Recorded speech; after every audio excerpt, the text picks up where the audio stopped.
আল্লাহ পাক রব্বুল আলামিন পবিত্র কালামুল্লাহ শরীফের মধ্যে জানিয়ে দেন, যেই ব্যক্তি বেশি বেশি ইস্তিগফার পাঠ করবে আল্লাহ তাআলা তাকে প্রথমত 5টি পুরস্কার দান করবেন। কয়টি পুরস্কার?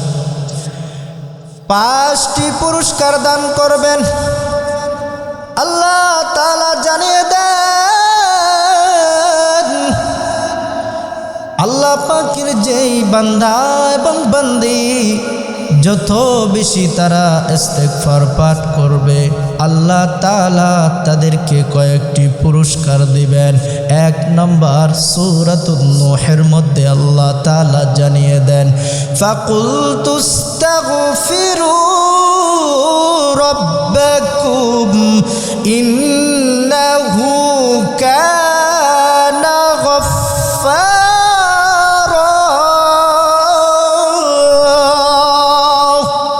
আল্লাহ পাক রব্বুল আলামিন বলেন, যেই ব্যক্তি বেশি বেশি ইস্তিগফার পাঠ করবে, তওবা ইস্তিগফার যত বেশি পাঠ করবে আল্লাহ তাআলা প্রথম পুরস্কার তাকে ক্ষমা করে দিবে। যেই ব্যক্তি যত বেশি ইস্তিগফার পড়বে আল্লাহ তাআলা তাকে ক্ষমার ঘোষণা করে দিয়েছেন, আল্লাহ তাআলা তাকে ক্ষমা করে দিবেন। 2 নম্বর পুরস্কার আল্লাহ তাআলা বলেন, ইউরসিলিস সামাআ আলাইকুম মিদরারা। আল্লাহ পাক রব্বুল আলামিন আসমান থেকে রহমতের বাড়ি বর্ষণ করবেন। অনেক সময় এমন হয়ে যায়, কৃষক ভাইরা ভালো বুঝবে, বৃষ্টি না হওয়ার কারণে, অনাবৃষ্টি হওয়ার কারণে বৃষ্টি যখন হয় না তখন কৃষি কাজও ভালো হয় না।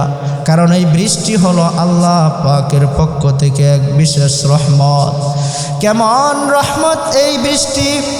এই বৃষ্টি যদি না হয় তাহলে দেখা যায় অনেক সময় ফসল ভালো হয় না। এই কারণে আল্লাহ তাআলা বলেন, বান্দারে যত বেশি ইস্তিগফার পাঠ করবে এই ইস্তিগফারের বদৌলতে আমি আল্লাহ তোমাদের উপর রহমতের বাড়ি বর্ষণ করব। শুধু তাই নয়, আপনি আমি ধন সম্পদের জন্য কত জায়গায় দৌড়াই, কত জায়গায় তালাশ করতে থাকি। আল্লাহ তাআলা বলেন, বান্দারে আমি আল্লাহর কাছে শুকরিয়া আদায় কর, বেশি বেশি ইস্তিগফার পাঠ কর। এই ইস্তিগফারের বদৌলতে আমি আল্লাহ তোর সম্পদ বৃদ্ধি করে দিব।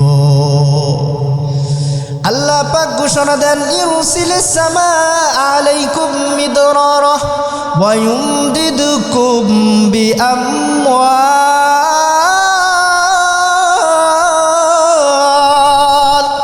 আল্লাহ পাক রব্বুল আলামিন বলেন, বান্দারে যত বেশি ইস্তিগফার পাঠ করবে ইস্তিগফারের বদৌলতে আমি আল্লাহ তোকে সম্পদ দিয়ে ভরপুর করে দিব।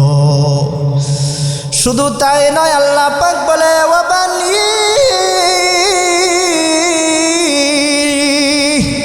যত বেশি ইস্তিগফার পাঠ করবে আমি আল্লাহ তোমাকে সন্তান দিয়ে তোমাকে পূর্ণ করে দিব। ও বৃদ্ধ বাবাজিরা, অনেক বয়স হয়ে যায়, অনেকে সন্তান কামনা করি বিভিন্ন জায়গায় গিয়ে, বিভিন্ন দরবারে গিয়া। না না, আল্লাহ যাদেরকে সন্তান দেয় নাই তাদের উচিত হলো বেশি বেশি ইস্তিগফার পড়া। আল্লাহ তাআলা জানিয়ে দিয়েছেন। এই কারণেই তো হাসান বসরি রহমাতুল্লাহি আলাইহির কাছে অনেক বড় বুজুর্গ ছিলেন, অনেক মানুষ তার নিকট যাইতেন, যায় জিজ্ঞাসা করতেন, বলতেন, ও জামানার আল্লাহর ওলি, আমাকে এমন কোনো আমল বাতলায়া দেন, আমি তো অভাবন্টনের মধ্যে আছি। তখন হাসান বসরি বলতেন, বেশি বেশি তওবা ইস্তিগফার করো। আরেক ব্যক্তি এসে বললেন, আমার তো কোনো ধন সম্পদ নাই, আমার ধন সম্পদ কিভাবে আমি অর্জন করতে পারবো, একটা আমল বাতলায় দেন। হাসান বসরি বলেন তুমি বেশি বেশি ইস্তেগফার করো। আর এক লোক এসে বলে আমার তো কোনো সন্তান নাই, আমার এমন কি আমল আছে যেটা করতে পারলে আল্লাহ আমাকে সন্তান দান করবেন। হাসান বসরি ওই ব্যক্তিকে বলে দিলেন তুমি বেশি বেশি ইস্তেগফার করো। এক কথায় যেই লোকই যত সমস্যা প্রশ্ন করে তিনি এক কথার উত্তর জানিয়ে দেন বেশি বেশি তওবা ইস্তেগফার করো। উপস্থিত লোকেরা জিজ্ঞাসা করেন আপনি যে সমস্যায় জিজ্ঞাসা করে আপনি শুধু ইস্তেগফারের আমল বতলায় দিতেছেন, এর কারণটা কি? হাসান বসরি জানিয়ে দেন যেই ব্যক্তি তওবা এই ইস্তেগফার বেশি বেশি পাঠ করবে আল্লাহ তাআলা তার জীবনের সমস্যার সমাধান করে দিবে। এই কারণেই তো আল্লাহ তাআলা বলতেছেন বান্দারে বেশি বেশি তওবা ইস্তেগফার কর। কারণ এই পরামর্শটা হলো আল্লাহর পয়গম্বর হযরতে নূহ আলাইহিস সালাতু ওয়াস সালাম, তার এই কথাকে আল্লাহ তাআলার কাছে এমন পছন্দ হয়েছে, আল্লাহ তাআলা কুরআনের আয়াত বানাইয়া সেটা কুরআনের ভিতরে ঢুকায় দিছে। এই জন্য বেশি বেশি ইস্তেগফার পাঠ করলে আল্লাহ তাআলা বলেন 5টি পুরস্কার। 1 নাম্বার আল্লাহ তাআলা জীবনের গুনাহ খাতাগুলোকে মাফ করে দিবেন, আল্লাহ তাআলা ক্ষমা করে দিবেন। 2 নাম্বার যে বেশি বেশি ইস্তেগফার পাঠ করবে আল্লাহ তাআলা ইস্তেগফার পাঠকারীর উপর আল্লাহ তাআলা আসমান থেকে রহমতের বৃষ্টি বর্ষণ করবেন। 3 নাম্বার আল্লাহ তাআলা বলেন যেই বান্দা যত বেশি ইস্তেগফার পাঠ করবে গো আল্লাহ তাআলা তাকে তত বেশি সম্পদ দান করবে। 4র্থ পুরস্কার আল্লাহ তাআলা বলেন যে ব্যক্তি তওবা ইস্তেগফার বেশি বেশি পাঠ করবে বলবে আস্তাগফিরুল্লাহ, আল্লাহ তাআলা তাকে সন্তান দিয়ে ভরপুর করে দিবেন। শুধু তাই নয়, 5 নম্বর পুরস্কার আল্লাহ তাআলা জানিয়ে দেন ওয়ায়াজআল লাকুম জান্নাতি ওয়ায়াজআল লাকুম আনহারা। যে ব্যক্তি বেশি বেশি ইস্তেগফার পাঠ করবে আল্লাহ তাআলা তার জন্য জান্নাতের ব্যবস্থা করে রাখছে। শুধু তাই নয়, জান্নাতের নিচ দিয়ে এমন এক নহর প্রবাহিত হতে থাকবে যে নহর দুনিয়ার কোনো নহর নয়, যেটা জান্নাতি নহর হবে। এই জন্য এই পুরস্কার আমাদের দরকার আছে কিনা? যদি দরকার থাকে তাহলে বেশি বেশি ইস্তেগফার পাঠ করতে হবে।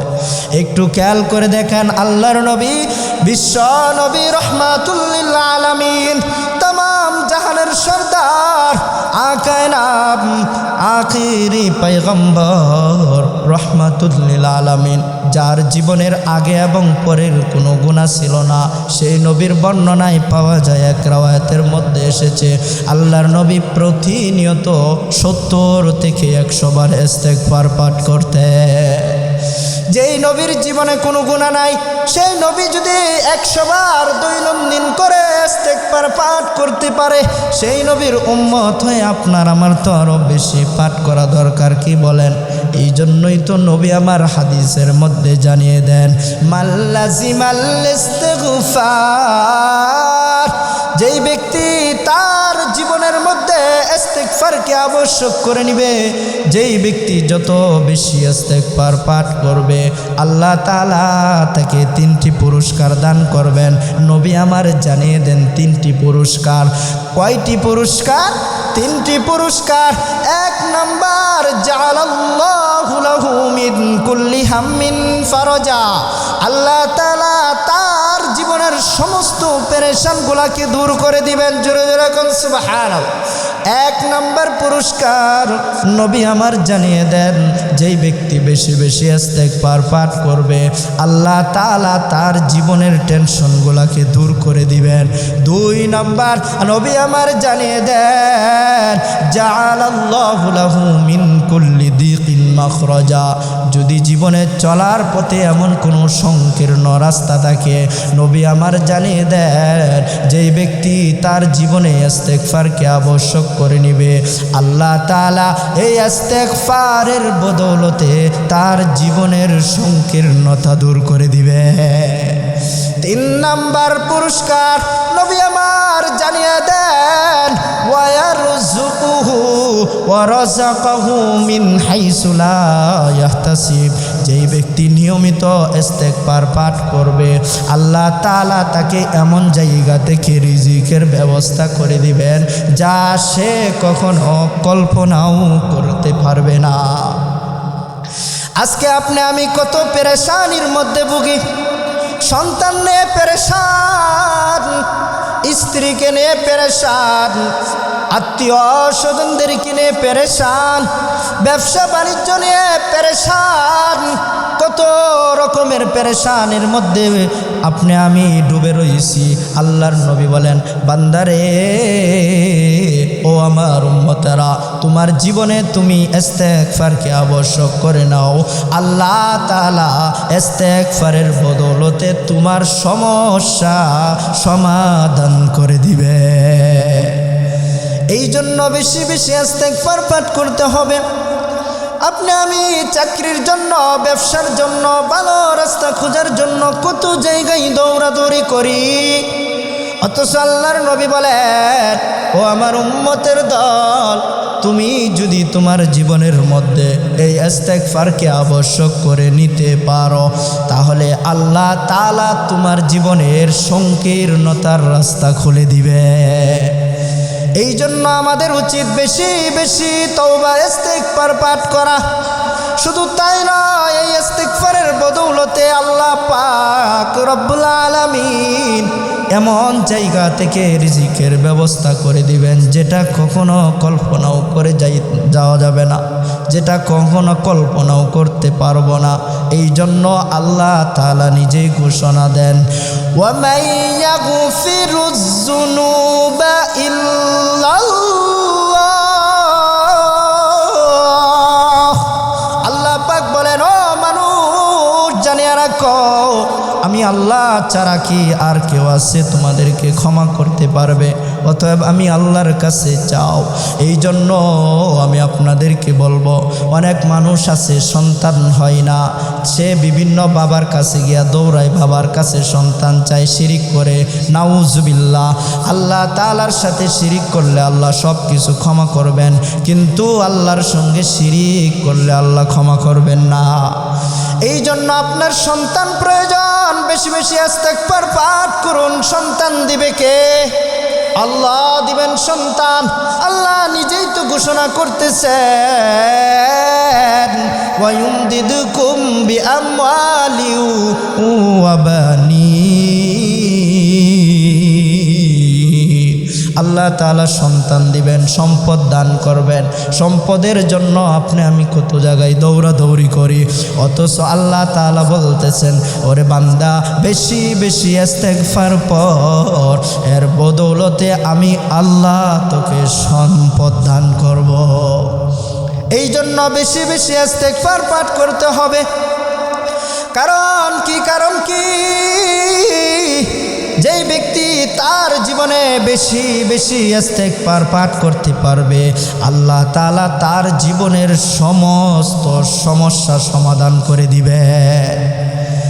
একটা মানুষ যতই অপরাধ করে ফেলুক, যতই তার জীবনে অপরাধ করে ফেলুক, নিজের জীবনের উপর যত জুলুমি করে ফেলুক, যখন নাকি আল্লাহর কাছে দুটা হাত তুলে ভাবে চাইবে, আল্লাহ তাআলা তার মুনাজাতগুলাকে কবুল করবেন।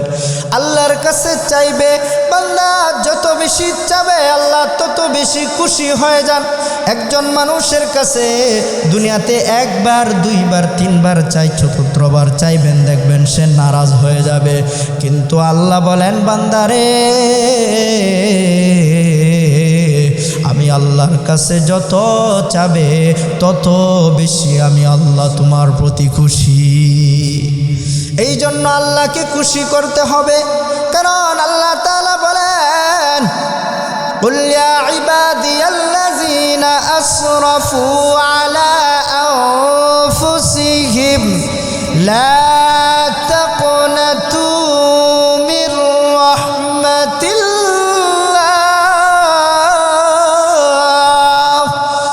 ইন্নাল্লাহা ইয়াগফিরুয যুনুবা জামিআ ইন্নাহু হুয়াল গফুরুর রহিম। আল্লাহ তাআলা বলেন, ও আমার পয়গম্বর,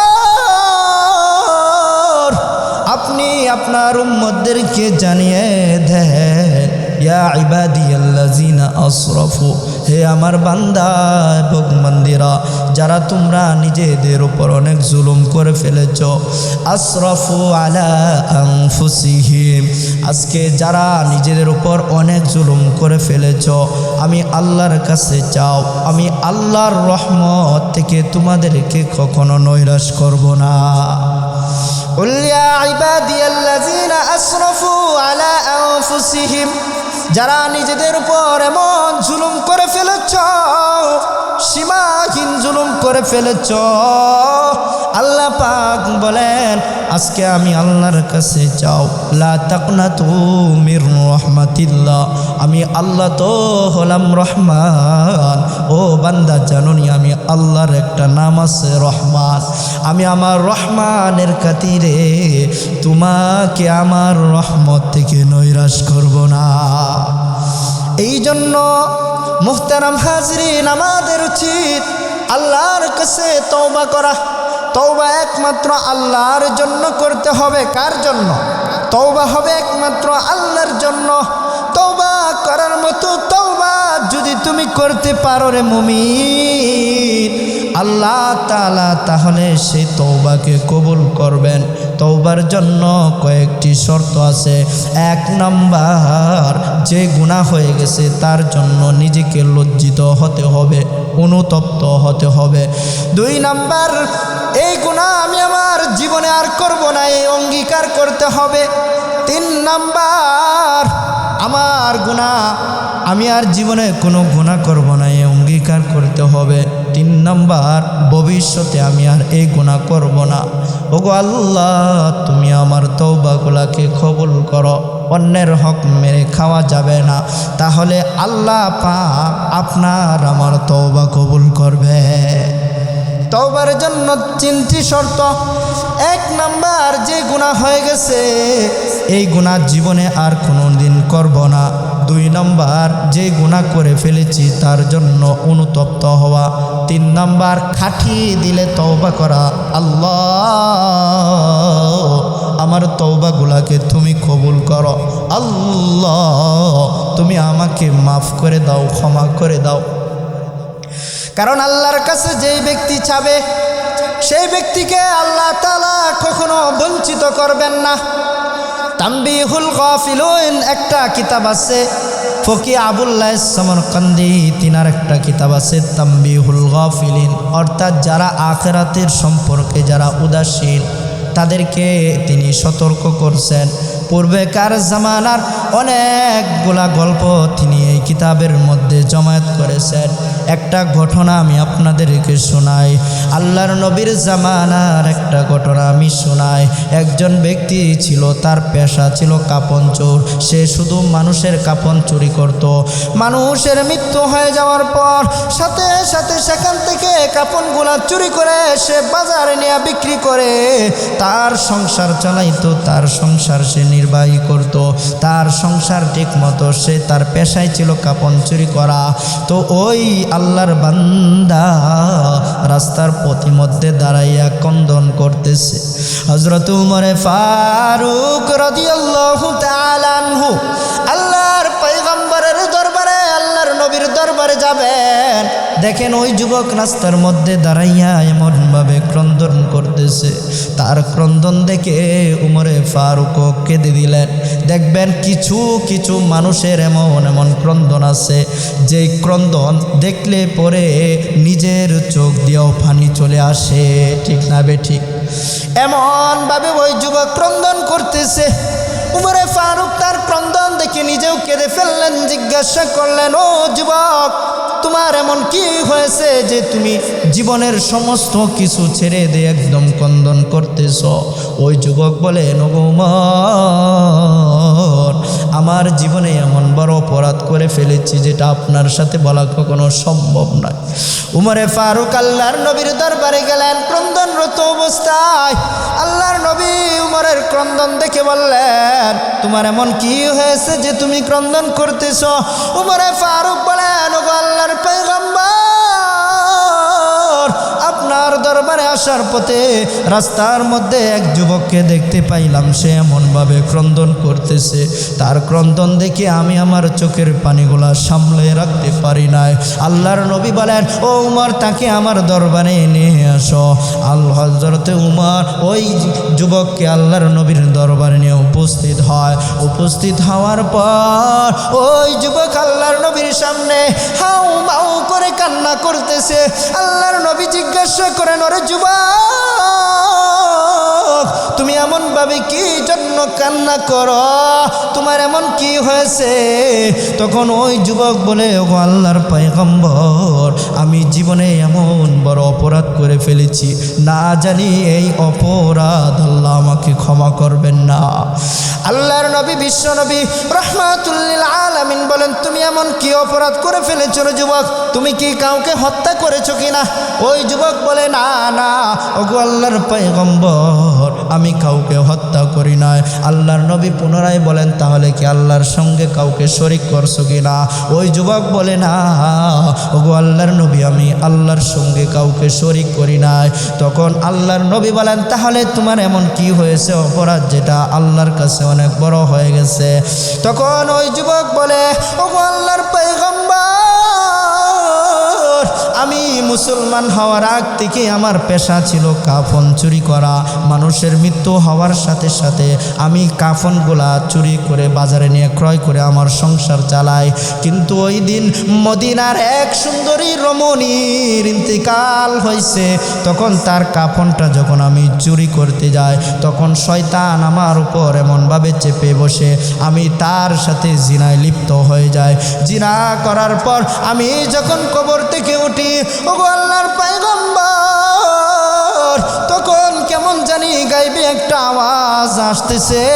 ওই যুবতী বলতেছে, ওরে যুবক, তুই আজকে আমাকে নাফাক করে দিলে, আজকে আমাকে নাফাক অবস্থায় তুই আমাকে ছেড়ে চলে যাইতেছ। কাল কিয়ামতের ময়দানে তোর কারণে আমি আল্লাহর দরবারে নাফাক অবস্থায় উঠব। এই কথা আমার কানে যখন বাজলো, ওই যুবক বলেন, ওগো আল্লাহর পয়গম্বর, আমি নিজেকে ঠিক রাখতে পারি নাই। আমার ভিতরের মধ্যে একটা ভয় সৃষ্টি হয়ে গেল। কে যে বলল কিয়ামতের ময়দানে আল্লাহর দরবারে নাপাক অবস্থায় উঠবে? ওগো আল্লাহর পয়গম্বর, আমি জীবনে তো এমন বড় অপরাধ করে ফেলেছি যার কারণে এখন আমার ভয় হয়। আমার কারণে এক যুবতী নারী সে আল্লাহর দরবারে নাপাক অবস্থায় উঠবে। না জানি এমন অপরাধের কারণে আল্লাহ তাআলা আমাকে ক্ষমা করবেন কিনা। আল্লাহর নবী বললেন, আসলেই তো তুমি অনেক বড় গুনাহ করে ফেলেছ। ওই যুবক তখন সাথে সাথে আল্লাহর নবীর দরবার চলে যায়। পাহাড়ের গোড়ায় গিয়ে একদিন নয়, 2 দিন নয়, 3 দিন নয়, সে আল্লাহকে ডাকে, রব্বানা যালামনা আনফুসানা ওয়া ইল্লাম তাগফির লানা ওয়া তারহামনা লানাকুনান্না মিনাল খাসিরিন। ও আল্লাহ, আমি নিজের উপর এমন জুলুম করে ফেলেছিলাম। ওগো আল্লাহ, আমি নিজের উপর এমন জুলুম করে ফেলেছি। আল্লাহ, তুমি যদি ক্ষমা না করো, আমাকে আর ক্ষমা করার মতো কেউ নাই। 1 দিন নয়, 2 দিন নয়, 3 দিন নয়, বর্ণিত আছে কিতাবের মধ্যে আসে ওই যুবক 40 দিন যাবৎ পাহাড়ের গুহার মধ্যে এভাবে ক্রন্দন করতে থাকে। ওইদিকে আল্লাহ তাআলা তার মুনাজাত কবুল করে নেয়, তার তওবা কবুল করে নেয়। আল্লাহ তাআলা ওই যুবকের তওবা কবুল করে জিবরাইল আমিনকে আল্লাহর পয়গম্বরের নিকট পাঠাইয়া দিয়েছেন। ও জিবরাইল, আমার পয়গম্বরকে ওই যুবকের জান্নাতের সুসংবাদ জানায় আসো। আল্লাহ তাআলা জিব্রাইল আমিনের মাধ্যমে আল্লাহর নবীর কাছে কয়েকটা প্রশ্ন ছুড়ে দিলেন। ও জিব্রাইল, আমার পয়গম্বরকে গিয়ে বলবা এই জমিনের মধ্যে যত মাখলুকাত আছে সেগুলাকে পালন করে কে? তখন জিব্রাইল আমিন আল্লাহর পয়গম্বরকে জিজ্ঞাসা করেন, ও আল্লাহর পয়গম্বর, আল্লাহ তাআলা জানতে চাইছেন এই দুনিয়ার মধ্যে যত মাখলুকাত আছে সবগুলা বানাইছে কে? আল্লাহর নবী বলেন আল্লাহ। দ্বিতীয়বার প্রশ্ন করেন, এইগুলা লালন পালন করেন কে? আল্লাহ। তৃতীয় প্রশ্ন করেন, এইগুলা যদি কোনো অপরাধ করে, মানুষ যদি কোনো গুনাহ করে অপরাধ করে, এগুলাকে ক্ষমা করেন কে? অপরাধীদেরকে ক্ষমা করেন কে? আল্লাহর নবীর বুঝতে বাকি নাই। তখন জিব্রাইল আমিন বলেন, ওগো পয়গম্বর, আজ থেকে 40 দিন আগে আপনার কাছে এমন একটি যুবক আসছিল, যে যুবক অনেক গুনাহ করেছে, আপনার কাছে পেশ করছিল। আল্লাহ তাআলা আমার মাধ্যমে আপনার কাছে জানিয়ে দিয়েছেন, আল্লাহ তাআলা তার তওবাকে কবুল করছেন, তাকে জান্নাতে প্রবেশ করাইবে। এই জন্য ভাই, এই ঘটনা থেকে আপনার আমার শিক্ষা, তওবা করার মতো যদি তওবা করতে পারি, কাল কিয়ামতের ময়দানে এই তওবার খাতিরে আল্লাহ তাআলা আপনাকে আমাকে নাজাত দিবেন। একজন কাফন চুরি করেও সে কাল কিয়ামতের ময়দানে জান্নাতে যাবে শুধুমাত্র তওবার বিনিময়ে। কিসের বিনিময়ে? তওবার বিনিময়ে। আত-তাইবু মিনাজ যামবি কামাল্লা যামবালা। আল্লাহর নবী বলেন, প্রকৃত তওবাকারী তো সেই কামাল্লা যামবালা লাহু, যার জীবনে আর কোনো গুনাহ থাকে না। এই জন্য আপনার আমার উচিত এমনভাবে তওবা করা যে তওবার বদৌলতে আল্লাহ তাআলা আপনাকে আমাকে বেগুনাহ মাসুম বানিয়ে নিবে।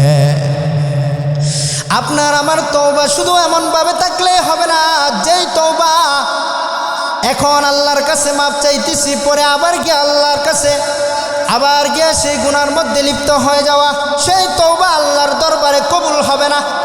এই জন্য তওবা করার মতো যদি তওবা করতে পারো, কারণ আল্লাহর নবী আল্লাহ তাআলা হাদিসে কুদসির মধ্যে জানিয়ে দেন, আল্লাহর নবী এক হাদিসের মধ্যে এসেছে, আল্লাহ তাআলা প্রতিদিন একদম শেষ রজনীতে নিচের আসমানের মধ্যে নেমে এসে বলতে থাকে, আলা মিন মুস্তাগফিরিন ফাগফির লাহ। ও আমার বান্দা বান্দিরা, এমন কোন বান্দা বান্দি আসো রে, আমি আল্লাহর কাছে চাও, আমি আল্লাহ তোমাদেরকে ক্ষমা করে দিব। কিন্তু বড় আফসোস, ওই সময়টাতে আমি ঘুমন্ত অবস্থায় থাকি। এই জন্য ওই সময় তাহাজ্জুদের অনেক বড় ফজিলত আছে। ওই সময় শেষ রজনীতে সুবে সাদেকের আগে ওই সময়টাতে যদি উঠে আমি 2-4 রাকাত নামাজ পড়ে আল্লাহর কাছে চাইতে পারি, আল্লাহ তাআলা আপনার আমার সমস্ত চাওয়া পাওয়া কবুল করবে। কারণ আল্লাহ তাআলা ওই সময়টাতে নিচের আসমানের মধ্যে নেমে এসে বলতে থাকে, আলা মিন মুস্তাগফিরিন ফাগফির লাহ। ও কোনো ক্ষমাশীল, কোনো ক্ষমা প্রাপ্ত ব্যক্তি আছো কিনা যার ক্ষমার প্রয়োজন আছে? কোনো গুনাহগার ব্যক্তি আছো কিনা যার গুনাহ এমন উপরন্ত গুনাহ করে ফেলেছ, আমি আল্লাহর কাছে ক্ষমা চাবে, আমি আল্লাহ তোমাদেরকে ক্ষমা করে দিব। আলা মিন মুস্তারজিকিন ফারজুকাহু। ও দুনিয়ার মানুষ, রিজিকের জন্য তোমরা কত জায়গায় নাই দৌড়াদৌড়ি করো। এমন কোন বান্দা এবং বান্দি আমি আল্লাহর কাছে আজকে চাও, আমি আল্লাহর কাছে এই রজনীতে এমন মুহূর্তে আমি আল্লাহর কাছে চাও, আমি আল্লাহ তোমাদেরকে রিজিক প্রস্তুত হয়ে আসি। এই জন্য বেশি বেশি আল্লাহর কাছে চাইতে হবে। শুধু তাই নয়, আল্লাহর পয়গম্বর হাদিসের মধ্যে বলেন, এমন সময় আল্লাহ তাআলা আসমানের নিচে ডেকে এসে বলতে থাকে, আলা মিন মুবতালান ফাওয়াফিয়াহু আলা কাযা ওয়া কাযা হাত্তা ইয়াতলু আল ফাজর। এমন কোনো বান্দা এবং বান্দী আছো নাকি যাদের বিপদ থেকে উদ্ধার হওয়ার প্রয়োজন আছে, যারা বিপদের মধ্যে আছো, অভাবগ্রস্ত আছো, ঋণগ্রস্ত আছো, যারা বিভিন্ন পরীক্ষার মধ্যে পড়ে আছো, আমি আল্লাহর কাছে চাও, আমি আল্লাহ তোমাদের সমস্ত বিপদ টেনশনগুলো দূর করে দিব। এই জন্য আপনার আমার উচিত এই সময়টাতে অনেক গুরুত্ব দেওয়া। কেমন গুরুত্ব দিতে হবে? এই সময়ের ভিতরে যদি কোনো ব্যক্তি উঠে আল্লাহর কাছে চাইতে পারে, আল্লাহ তাআলা এই তওবার বিনিময়ে তার জীবনের সমস্ত নেক চাহিদা পূর্ণ করে দিবে। এই জন্য চাওয়ার মতো চাইতে হবে। শুধু তাই নয়, এই তওবার মাধ্যমে কোনো ব্যক্তি সে মুস্তাজাবুদ দাওয়া হইতে পারে। আরেকজন মুস্তাজাবুদ দাওয়া বলা হয় যার দোয়া আল্লাহর কাছে সরাসরি কবুল হয়ে যায়। এমন একজন ব্যক্তির ঘটনা আমি আপনাদেরকে শোনাই। ইমাম আহমদ ইবনে হাম্বল রহমাতুল্লাহি আলাইহি এর জামানার একটি ঘটনা আমি আপনাদেরকে শোনাই। ওই ব্যক্তি তার জীবনে এমন কোনো সময় যায় নাই যে সে কখনো ইস্তেগফার পড়ে নাই, অর্থাৎ প্রতিনিয়ত সে ইস্তেগফার পড়ছে। এই ইস্তেগফার পড়ার বদৌলতে আল্লাহ তাআলা তাকে মুস্তাজাবুদ দাওয়া বানায় দিয়েছেন। মুস্তাজাবুদ দাওয়া বলা হয় যার দোয়া সরাসরি আল্লাহ পাক কবুল করেন। কেমনভাবে ওই যুবকের দোয়া কবুল করছেন? এক দোকানদার চা এবং রুটি বিক্রি করত। সেই দোকানদার তার জীবনের দৈনন্দিন আমল ছিল বেশি বেশি ইস্তেগফার পাঠ করত।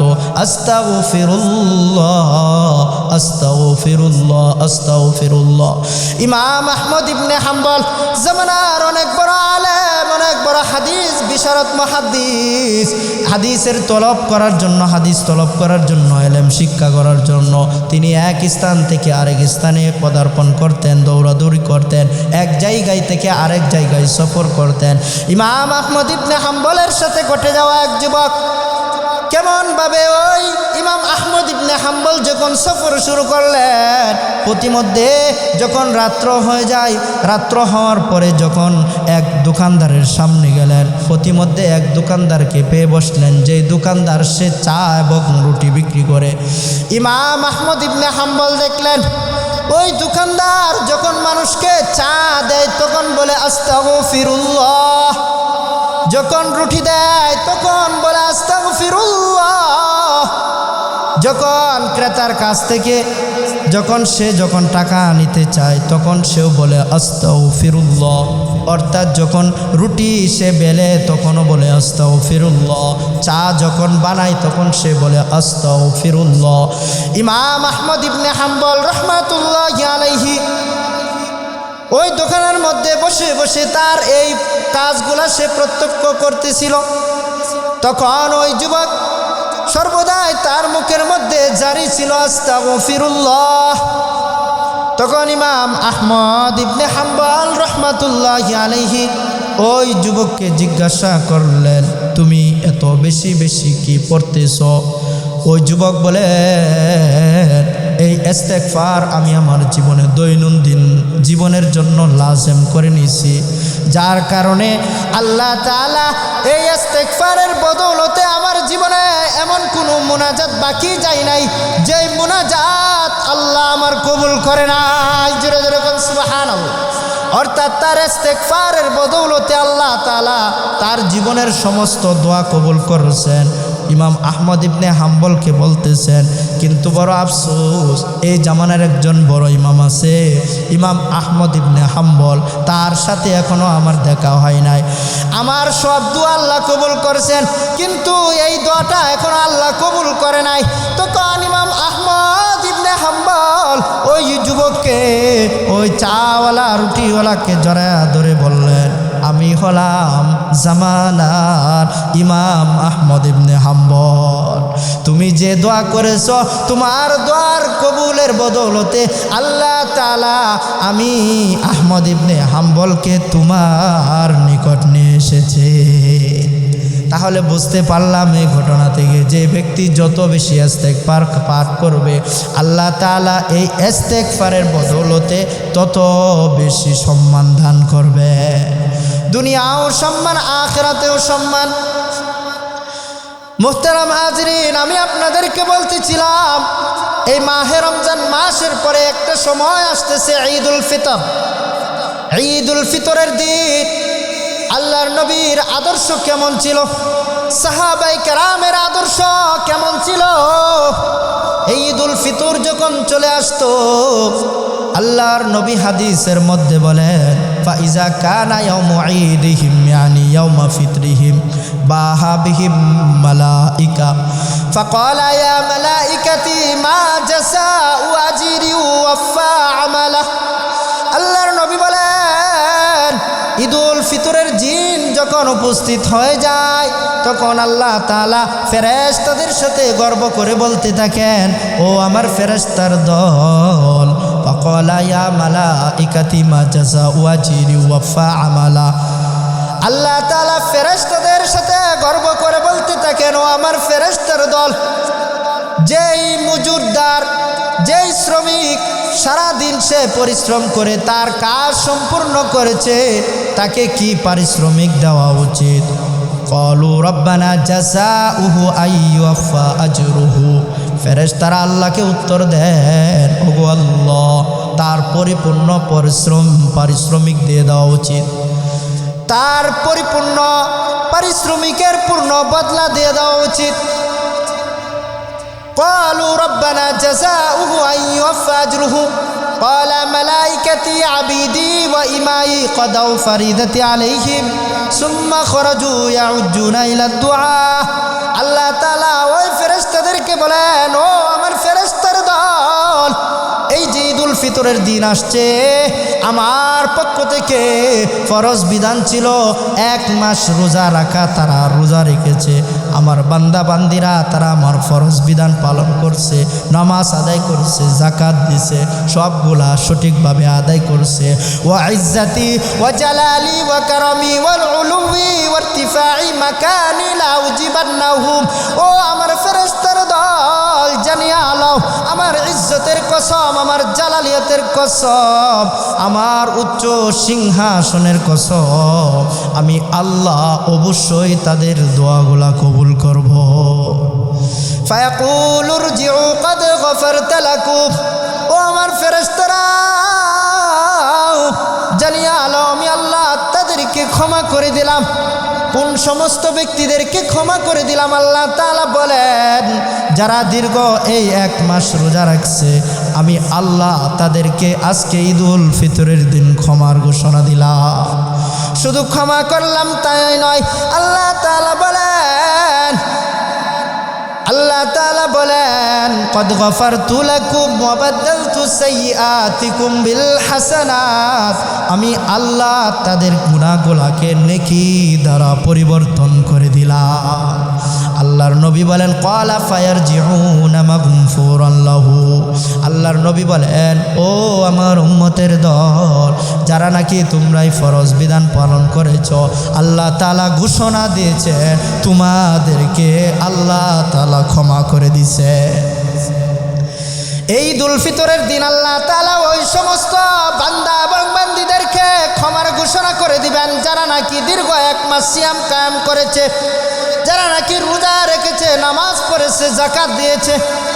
যারা রোজা রাখে নাই তাদেরকে আল্লাহ তাআলা ঈদুল ফিতরের দিন তাদের জন্য কোনো ঈদ নাই, তাদের জন্য হলো ওয়াঈদ, তাদের জন্য হলো কষ্টের দিন। ঈদুল ফিতর মানে হচ্ছে একটা অনুষ্ঠান, পুরস্কার বিতরণী অনুষ্ঠান।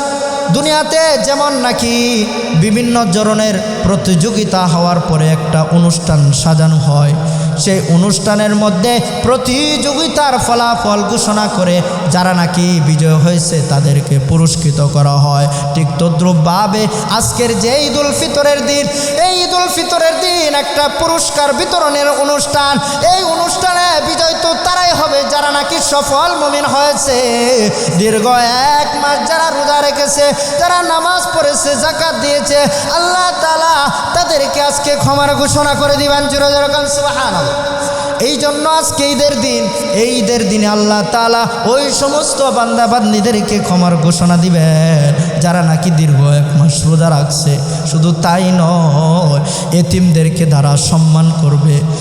দেখেন, এতিমের অনেক বড় ফজিলত। এই ঈদুল ফিতরের দিন আল্লাহর নবীর জামানার একটা ঘটনা আমি আপনাদেরকে শোনাই। বদরের যুদ্ধে আবু উবাইদা নামে এক ব্যক্তি ছিল, তার বাবা আল্লাহর নবীর সঙ্গে বদরের যুদ্ধের মধ্যে সে যখন শহীদ হয়ে যায়, তখন ঈদুল ফিতরের দিন সমস্ত সন্তানরা, অন্যান্য সন্তানরা নতুন জামা নতুন পোশাক পরে, নতুন জামা নতুন পোশাক পরে কত আনন্দ উল্লাস করে।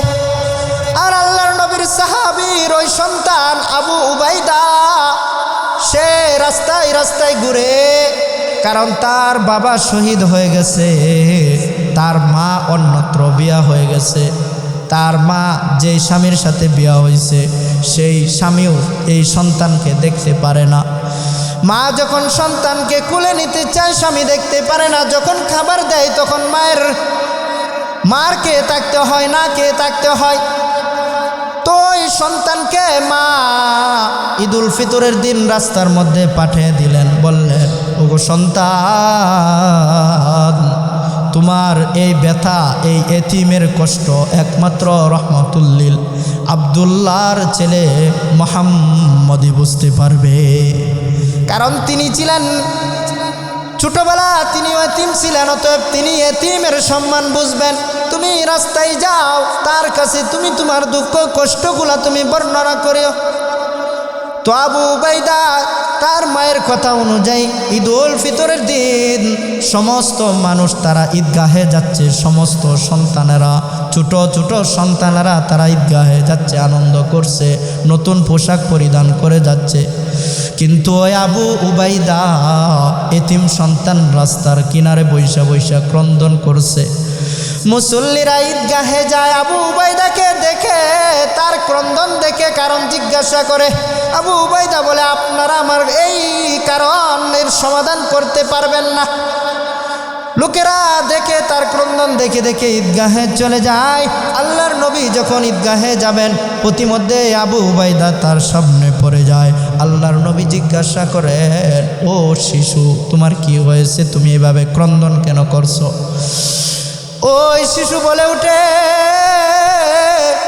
আমি আব্দুল্লাহর বেটা মুহাম্মদকে তালাশ করতেছি, কারণ আমি এলাম এতিম সন্তান।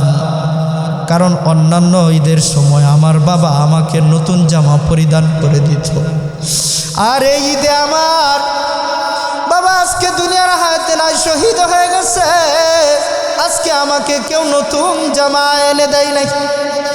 আমার মনের মধ্যে অনেক বড় কষ্ট। আমার বাবা আমাকে কাঁধের মধ্যে করে ঈদগাহে নিয়ে যাইতো। অনেক সন্তানরা তাদের বাবার কাঁধের মধ্যে করে আজকে ঈদগাহে যাইতেছে, ঈদের মাঠে যাইতেছে। আজকে আমার বাবা নাই, আমি ঈদগাহে যাব কার সাথে? আমার এই দুঃখ কষ্ট একমাত্র এতিম নবী মুহাম্মদুর রাসূলুল্লাহ সাল্লাল্লাহু আলাইহি ওয়াসাল্লামই বুঝবেন।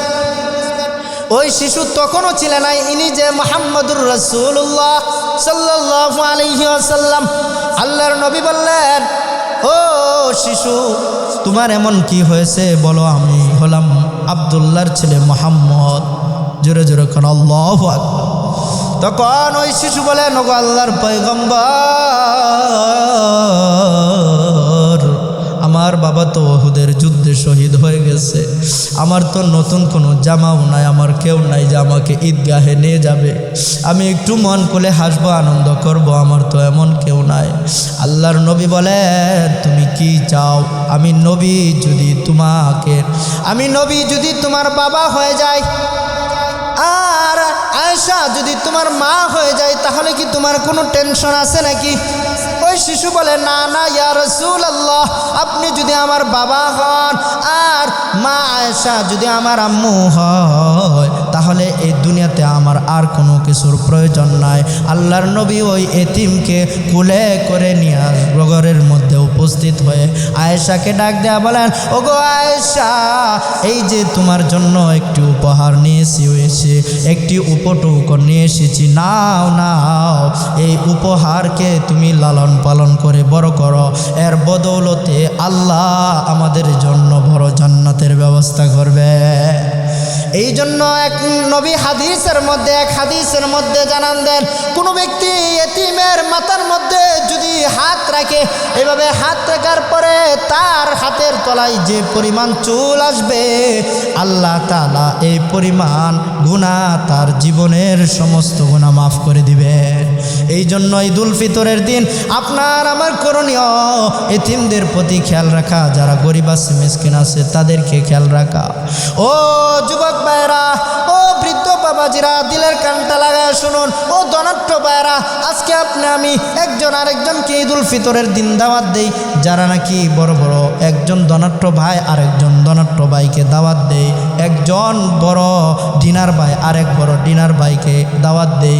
ও ভাই, তোমার পাশে আমার পাশে একজন গরিব এতিম মিসকিন আছে, সেই তো খাইতে পায় না, তাকে আপনি আমি আজকে দাওয়াত দেই না। কারণ আরেক ধনী এসে তো সব সময় খাইতে পারে, এই এতিমের প্রতি আপনি আমি লক্ষ্য করি না। আল্লাহ তাআলা আয়াত জানিয়ে দেন, আলাম ইয়াজিদকা ইয়াতীমান ফাআওয়া ওয়া ওয়াজাদাকা দাল্লান ফাহাদা ওয়া ওয়াজাদাকা আইলান ফাআগনা ফাআম্মাল ইয়াতীমা ফালা তাকহার।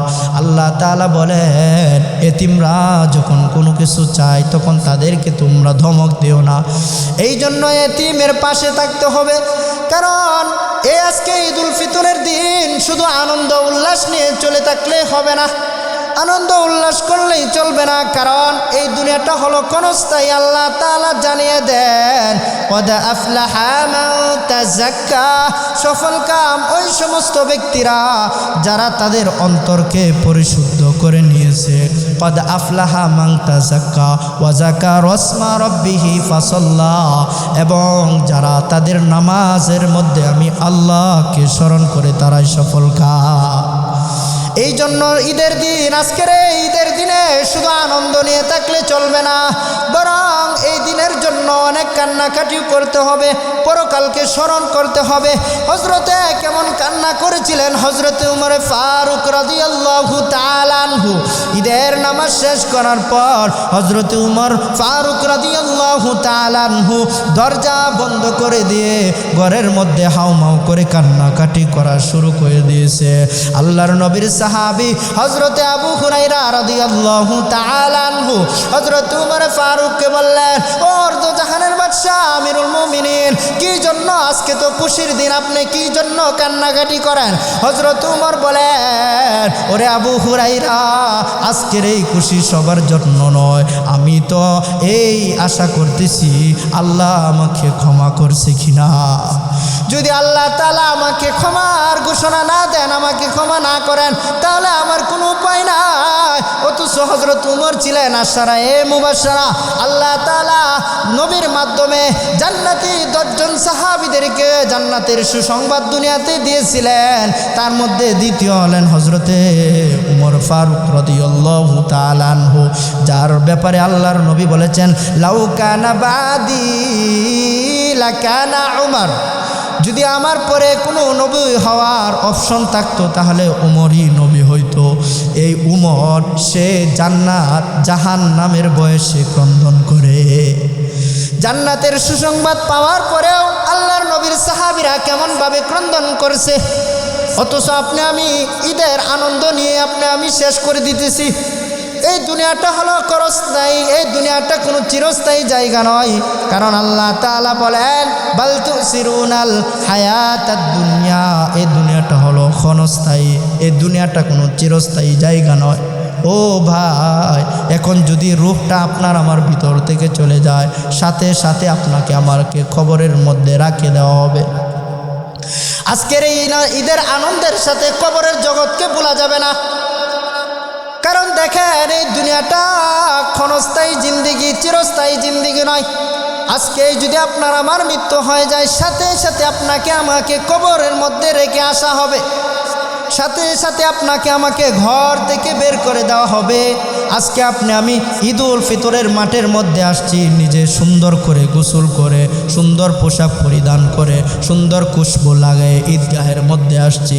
এমন একটা সময় চলে আসবে যখন নাকি আপনাকে আমাকে জীবনের শেষ গোসল দেওয়া হবে, জীবনের শেষ পোশাক পরিধান করানো হবে, জীবনের শেষ সুগন্ধি লাগাইয়া আত্মীয় স্বজনরা ঘর থেকে বের করে আমাকে কবরের মধ্যে নিয়া আজকে আমি ঈদের নামাজ পড়তে আসছি, আপনাকে আমাকে এমন একটা সময় আসবে আপনার উপর নামাজ পড়া হবে, জানাজার নামাজ পড়াইয়া আপনাকে আমাকে ওই কবরের মধ্যে রেখে আসা হবে, যে কবরের ব্যাপারে আল্লাহর নবী হাদিসের মধ্যে জানিয়ে দেন, আল কবরু ইম্মা রাউযাতুম মির রিয়াজিল জান্নাহ ওয়া হুফরাতুম মিন হুফারিন নার।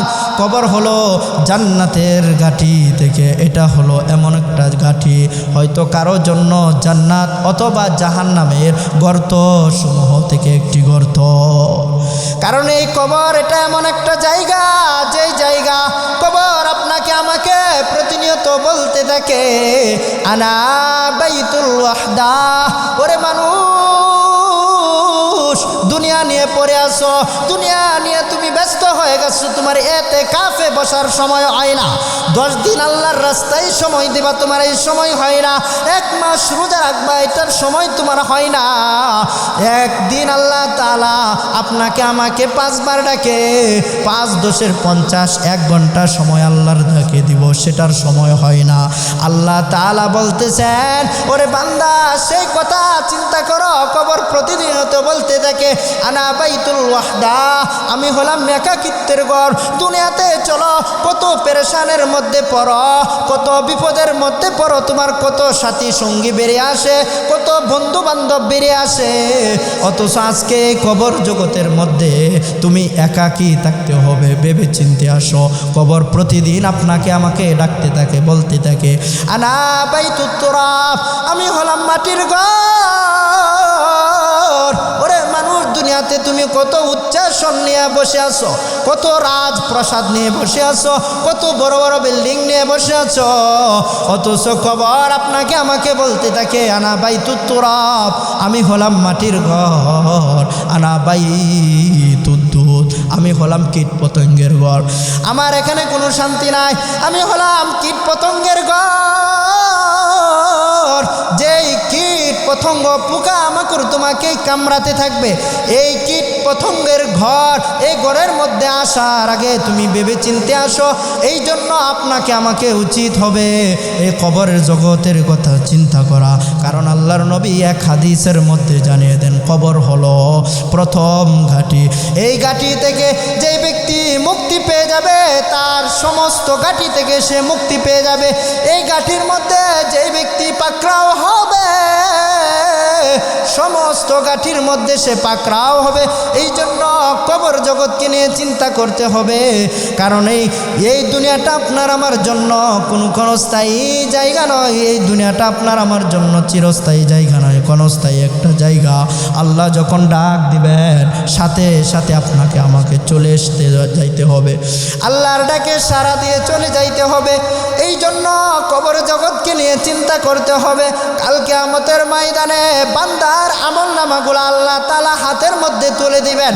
আল্লাহ তাআলা যাদের আমলনামা ডান হাতের মধ্যে দিবেন, তারা হবেন সফল কাম, আর যাদের আমলনামা বাম হাতের মধ্যে দিবেন, তারা হবেন আল্লাহ তাআলার লাঞ্ছিত বান্দা এবং বান্দি। যাদের আমলনামা আল্লাহ তাআলা বাম হাতের মধ্যে দিবেন, তারা হবেন আল্লাহ তাআলার নাফরমান বান্দা। কারণ আল্লাহ তাআলা সূরাতুল কাহাফের মধ্যে জানিয়ে দেন, ওয়াউদিয়াল কিতাবু ফাতারাল মুজরিমিনা মুশফিকিনা মিম্মা ফিহি ওয়া ইয়াকুলুনা ইয়া ওয়াইলাতানা মা লিহাযাল কিতাব লা ইউগাদিরু সগীরাতাও ওয়ালা কাবীরাতান ইল্লা আহসাহা। কিয়ামতের ময়দানে মুজরিমিনরা যারা আছে, মুশফিকিনরা যারা আছে, তাদের হাতে আমলনামার কিতাব ধরায় দেওয়া হবে। ওই কিতাবগুলা সেখান থেকে তারা কিতাবের মধ্যে তারা দেখতে থাকবে, আপনি আমি যে দুনিয়ার মধ্যে চলাফেরা করেছি, আপনার আমার ছোট বড় যত ধরনের অপরাধ হোক, আল্লাহ তাআলা এই অপরাধগুলাকে এই কিতাবের মধ্যে লিপিবদ্ধ করে রাখছেন। একটা হিসাব নিকাশও আল্লাহর হিসাব থেকে বাইরে যায় না।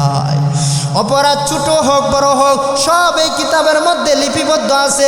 এই কারণেই তো কাল কিয়ামতের ময়দানে আল্লাহ তাআলা বলেন সূরাতুল হাক্কের মধ্যে জানিয়ে দেন, ফাআম্মা মান উতিয়া কিতাবাহু বিয়ামিনি ফায়াকুলু হা উমকরাউ কিতাবিয়া।